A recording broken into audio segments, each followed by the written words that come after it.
Câmara em Pauta. Olá para vocês que nos acompanham na programação multiplataforma da Guardiã da Notícia, FM 82.3 e também a guardiandanoticia.com.br. Mais um balanço das câmaras municipais, dessa vez aqui no Grande ABC.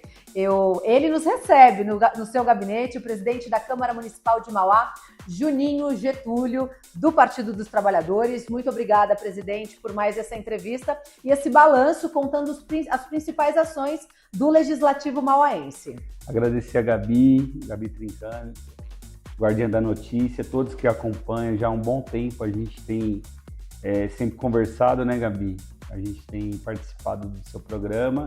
Agradecer a todos e sempre será muito bem-vinda aqui, Gabi. Vamos começar falando, então, do início desse semestre, onde vocês aprovaram algumas leis, né, do Executivo, algumas autorizações. E acho que uma das principais, Juninho, foi o empréstimo que essa Câmara autorizou o Poder Executivo, ou seja, o prefeito, né, para dar continuidade em algumas obras de infraestrutura aqui no município. Acho que é uma lei importante. A gente, quando autorizou o prefeito Marcelo Oliveira a conseguir esse empréstimo no governo, uma iniciativa internacional, na verdade, de trazer esse investimento para a cidade, que fala principalmente sobre a infraestrutura do viaduto, na entrada do Zaira, na Barão de Mauá, que acho que é uma modernizar ali, além de modernizar, você dá uma fluidez muito grande no transporte público e principalmente na construção do piscinão, que é uma área ali na entrada do Zaira que acaba alagando e prejudicando uma grande parte da população.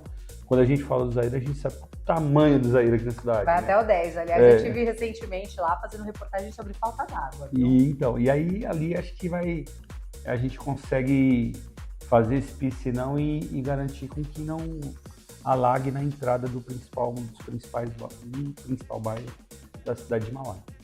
Além disso, vocês também deram a autorização para a construção do Instituto Federal, que é um dos institutos que o governo federal, o governo do presidente Lula, lançou em mais de 100 cidades do país, e Mauá também foi contemplado. A gente foi contemplado como uma unidade, né? Já tinha uma construção do prefeito Marcelo, passou pela Câmara para a gente conseguir autorizar esse convênio, e aí foi instituído e foi inaugurada recentemente, né? Aqui no antigo prédio da Fama, né, onde o governo federal adquiriu o prédio da Fama, e aí a gente conseguiu instituir esse aparelho importante. É um aparelho que tem uma formação, uma grande parte da população da cidade de Mauá e de toda a região, né, que é um curso superior, uma formação contínua para a gente poder, e uma coisa muito diferente de uma faculdade, porque não é só você ter a formação, mas ter uma vivência dentro do instituto. Você acaba virando uma comunidade ali dentro, onde você desenvolve não só a questão acadêmica, mas uma questão de prática, de como você vai desenrolar todos esses projetos e principalmente como que você vai exercer na sua área. E para os jovens, né, Juninho? Eu acho que era uma grande demanda aqui da cidade, sim, né? O jovem não precisar sair de Mauá para estudar. Exato. E acho que isso é uma busca, e Mauá acaba se tornando uma referência, porque não fica só na cidade de Mauá, vem jovens de Ribeirão, Rio Grande, São Paulo, de outras cidades para estar podendo fazer esse curso aqui na cidade. Mas porque eles precisam prestar um vestibular, exato, né, todo o rito, então, ou seja, presta o vestibular e estuda, então acaba atraindo pessoas de outras cidades. E é uma universidade federal, né? Então a gente ter na nossa cidade a formação federal é um ganho gigante. Além disso, ainda nesse primeiro semestre, aconteceu a reestruturação aqui do parlamento, além de obras, a reestruturação também dos funcionários. Eu queria que você falasse um pouquinho sobre isso. A gente conseguiu aprovar já, até adequando dos questionamentos do Tribunal de Contas, que é a questão do plano de carreira dos servidores, além de formação contínua dentro da casa, né? E aí conseguiu avançar bastante nesse sentido. Aprovamos a lei, regularizamos os cargos que são cargos para os concursados dentro da casa, organizamos o quadro. Isso daí dá um ganho tanto financeiro quanto de organização e valorização da mão de obra dos funcionários da casa, que a gente consegue exercer com mais tranquilidade tanto para o funcionário quanto para a casa. E também de reestruturação, Eu acho que a gente conseguiu fazer uma ata de manutenção que foi a primeira vez na história da casa aqui, para fazer a manutenção de fato. E a manutenção do telhado, que era histórico? Hoje não pinga aqui na casa, então para a gente foi uma coisa... Quantas reformas, hein? Quantos presidentes reformaram esse telhado? A gente não reformou, a gente fez a manutenção, e é uma manutenção que tem que ser anual, assim como é na casa de todos. Então, calafetação, trocar rufo, mexer, limpar calha, pintar telhado, que hoje é um telhado galvanizado, que ele é pintado, isso daí faz uma durabilidade de 14, 15 anos, então é importante fazer. Conseguimos fazer isso, teve algumas bonecas que rachavam em torno de uma boneca, para quem não sabe, é onde você esconde o cano da calha. Então eu pedi para retirar essas bonecas, para não rachar mais, porque embolora, principalmente a parte de dentro, onde os funcionários trabalham, e aí a gente acabou fazendo essa adequação. Fizemos a adequação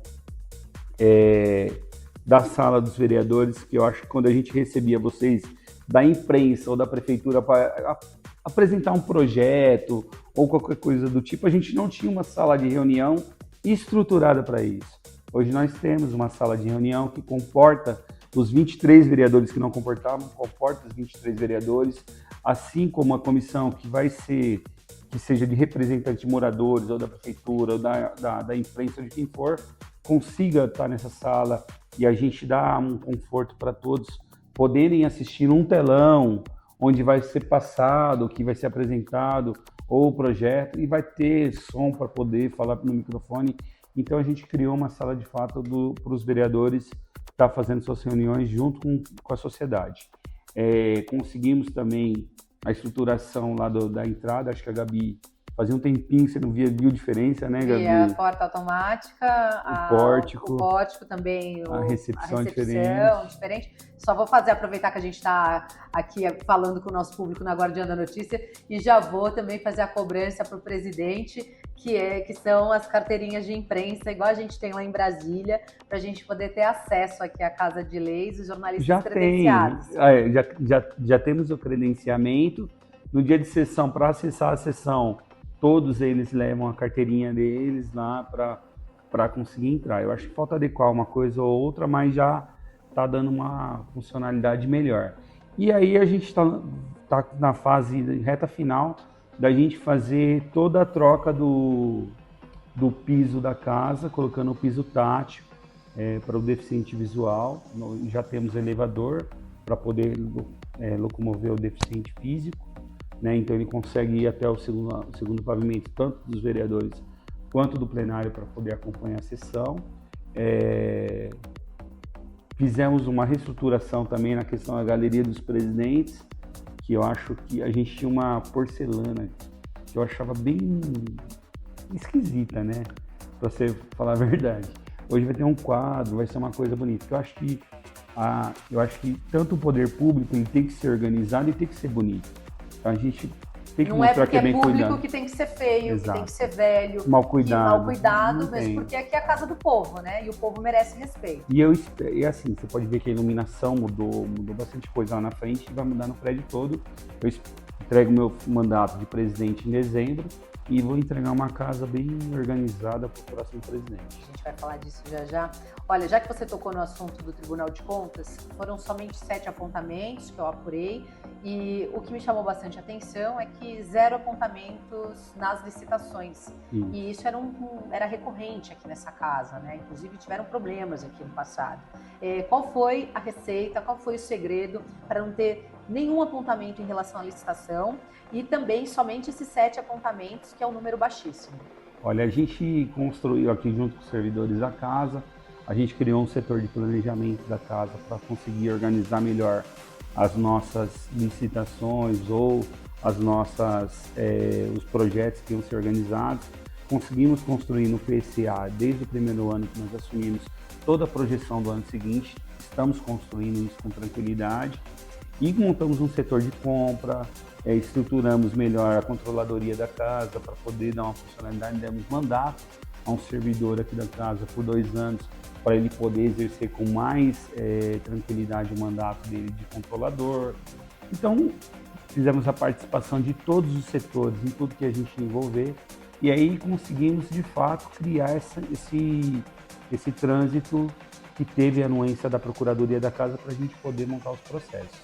Então a gente conseguiu ampliar alguns processos, melhorar e conseguimos ainda assim ter a anuência do Tribunal de Contas e não ter apontamento nenhum nas licitações que foram feitas. Além disso, um dos apontamentos foi em relação dos comissionados, né? E isso também é uma questão recorrente aqui nessa casa, né? Eu me recordo da época que o Jacó era o presidente, teve também ali uma reestruturação em relação aos comissionados, chegou acho que diminuir, né? Por gabinete. Esse apontamento da sua gestão, o que significa? Então, chegou aqui, eu trabalhei na Câmara há muitos anos atrás.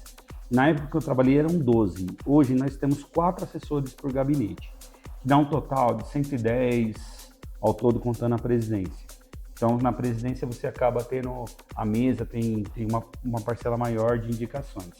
Mas aí, dentro desse cenário, a gente tem 110 servidores e 80 servidores de carreira.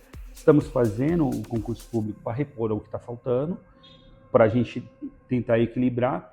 Mas também eu quero fazer uma avaliação desde o início, de quando diminuiu, que foi quando a Gabi falou. A gente chegou a 4 assessores por gabinete, de 12 para 4 em 2016. De 2016 a 2025, já são 9 anos. A gente está tendo um processo muito grande de verticalização da cidade. A gente teve um processo muito grande de invasão, né, que foi o crescimento desordenado que a gente teve em alguns setores aqui da cidade. Crescimento da população, crescimento de habitações, que são casas, crescimento de impermeabilização de solo, são novas ruas que foram abertas, então, crescimento, a Universidade Federal, então são várias coisas que a gente prova que a gente cresceu como cidade. Então, de 2016 a 2025, qual foi o crescimento disso? Então, o número hoje de comissionados dentro dos gabinetes, ele dá conta da população que nós temos?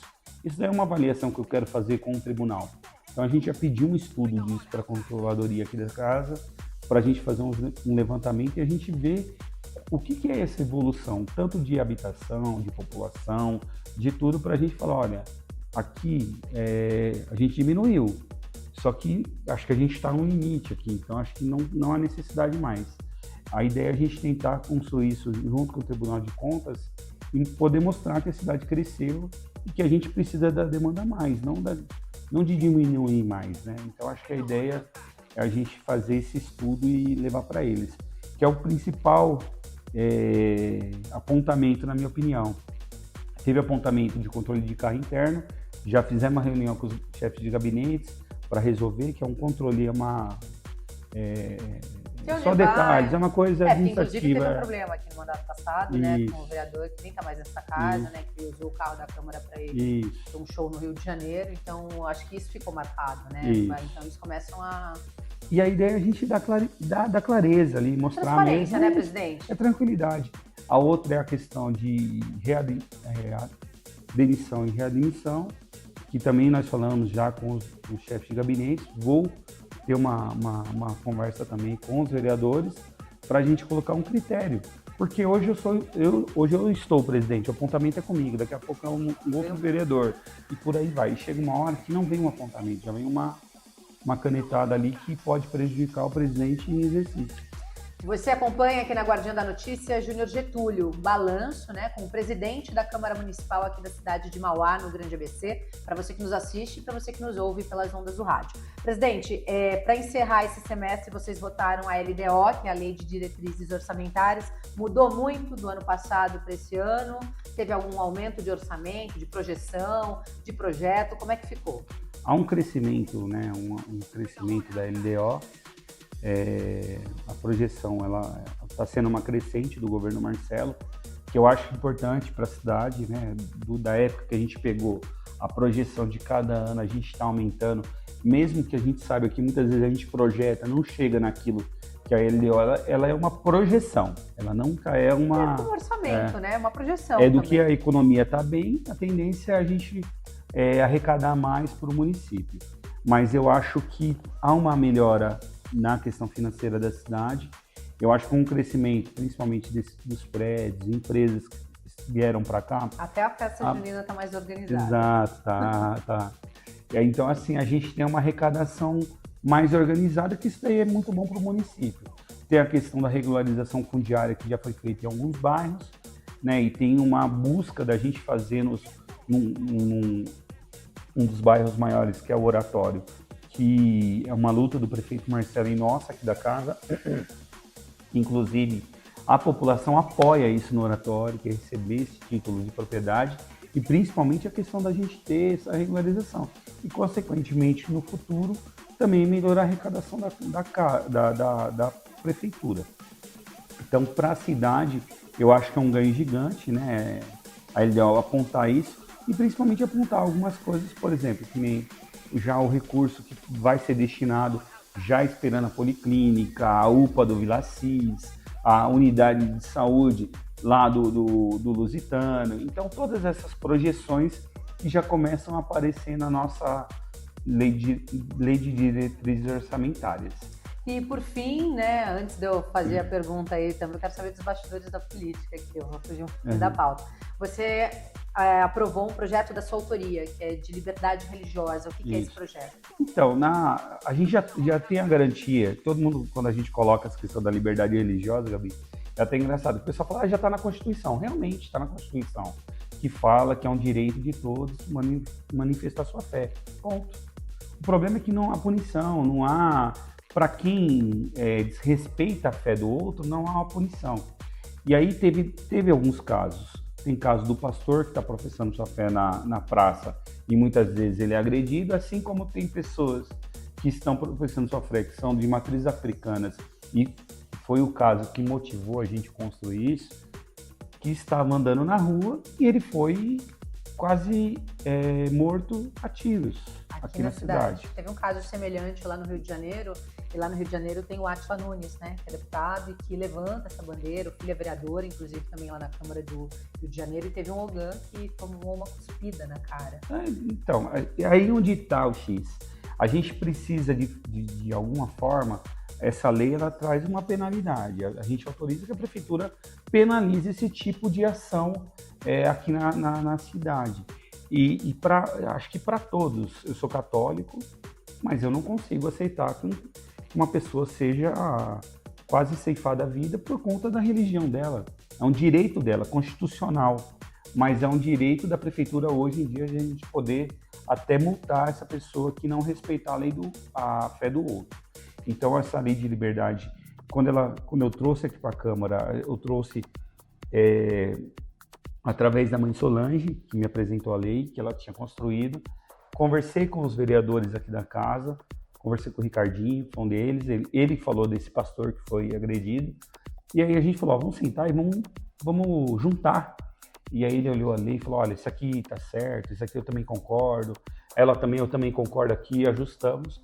E aí foi uma lei da liberdade religiosa que teve 23 votos da casa, mostrando que a gente tem condição de construir sistemas da fé para todos, né? O pessoal fala assim, o Estado é laico. De fato, ele é laico. Por isso que ele tem que receber todas as religiões aqui dentro. Não é uma ou outra, são todas, né? E da mesma forma que ele vai receber aquele que também não tem religião. E a gente tem que saber respeitá-los. Então, acho que foi um ganho gigante, né, para o nosso mandato. E principalmente para a cidade de Mauá, que pôde estar aprovando essa lei e ser uma referência aqui no ABC. Agora, presidente, os ânimos para as eleições. A gente sabe que Mauá é a única cidade do PT, então é uma cidade importante para o presidente Lula, que anunciou, inclusive, que deve lançar sua candidatura, né, à reeleição lá em São Bernardo do Campo. Mas como é que estão os ânimos aqui na cidade? Aqui a gente está numa esperança muito grande de continuar reelegendo o presidente Lula. Quando a gente fala isso, a gente tem o prefeito Marcelo, vai estar aí nos liderando também no estado, na coordenação do Haddad, vai estar na coordenação do Lula aí na região, no estado de São Paulo, sendo uma das referências. E acredito muito que a gente vai ter uma campanha muito vitoriosa, né? A gente discutia um tempo atrás, falava assim, prender o Bolsonaro por conta de uma coisa que não era roubo. Agora pegaram o filho, né? O Borcaro lá em 50 milhões principalmente que está ligado à questão do Eduardo, que está nos Estados Unidos. Então, acho que a tendência aí, a gente tem uma campanha que vai ser muito polarizada, vai ser novamente, muito difícil, né? Mas acredito muito no próximo mandato do Lula. Mas tem uma questão importante que eu gostaria de te questionar. Tem vários presidentes nacionais de partido deixando livre os estados, né? Então, por exemplo, você tem o MDB aqui em Mauá que compõe com vocês aqui, sim, mas que no estado vão com Tarcísio. E aí vai ficar uma bagunça, né? Apoia o Tarcísio a reeleição, porque o vice, o Ramute, teoricamente é ele, né? O vice, sim, e é do MDB, mas lá em cima vai ficar com o presidente Lula. Como é que vocês vão lidar com isso aqui? O palanque do Lula é uma coisa muito grande, né? Não é a primeira, acho que já teve outras eleições que foram da mesma forma. Tem cidade que tem uma disputa muito próxima. Eu posso lembrar em Mauá que teve uma disputa há anos atrás que o Leonel estava num partido que era da coligação do PT com Lula presidente, uma disputa Leonel e Oswaldo muito próxima. Como que sobe no mesmo palco? Então, acaba passando por isso, né? E aí você tem as limitações, tudo, mas acabava passando. Eu acho e no plenário aqui, como é que ficou? Né? Porque você tem 2 vereadores, são 2 só? Ou 2 ou 3 do que PL. saem? 2 que saem para disputar a eleição. Não, tem 3, né? O Mazinho também é candidato. Mazinho, candidato. Mazinho, Renan Pessoa, Leonardo Alves. Alessandro Martins. O Alessandro também é? Também são 4 vereadores. 4 vereadores que deixam. E como é que ficaram os ânimos aqui? Tiveram esse embate ou tá todo mundo na Santa Paz, tranquilo? Eu acho que cada um, por ser de uma esfera diferente, uma esfera diferente, tá cada um para um canto. Então, o Alessandro tá em que partido? Ele tá no União Brasil. O Renan MDB, o Leonardo PSDB e o Mazinho PL. Eu acho que foi cada um para um lado aí. Eu acho que o Mazinho tava uma questão um pouco mais crítica, mas agora também acho que começou a campanha e tá indo mais para a campanha. E aí acabou que controlou os ânimos aí. O primeiro semestre, eu falo assim, teve um pouquinho de atrito, mas foi tranquilo. Quero agradecer ao presidente Júnior Getúlio, do Partido dos Trabalhadores, presidente da Câmara Municipal de Mauá, por fazer esse balanço e trazer essas informações em primeira mão para quem acompanha a programação da Guardiã da Notícia e para quem também não acompanha e está passando pelo rádio, acaba ouvindo a gente, né? Suas considerações finais, por favor. Agradecer a Gabi, a todos do Guardião. Espero voltar, Gabi, daqui para o final do ano, se tudo der certo, com a aprovação das contas da Câmara, depois de muitos anos sem aprovar. Então, eu estou muito esperançoso que a gente consiga. Então, eu espero voltar para dar essa boa notícia para a cidade, para todos aqui, que a gente tenha essa conta aprovada. E no segundo semestre, na volta, eu venho aqui para te perguntar como é que estão os ânimos para a eleição da mesa. Mas esse é um assunto para a volta do recesso. Tá tranquilo. Obrigada a vocês que nos acompanharam. Lembrando que esse conteúdo vai ficar disponível no nosso portal, aguardiandanoticia.com.br. Os principais momentos, você dá uma corridinha na nossa rede social favorita, que é o Instagram e o TikTok. E também pelas ondas do rádio, você deve acompanhar algumas reprises dessa entrevista. Até a próxima. Câmara em Pauta.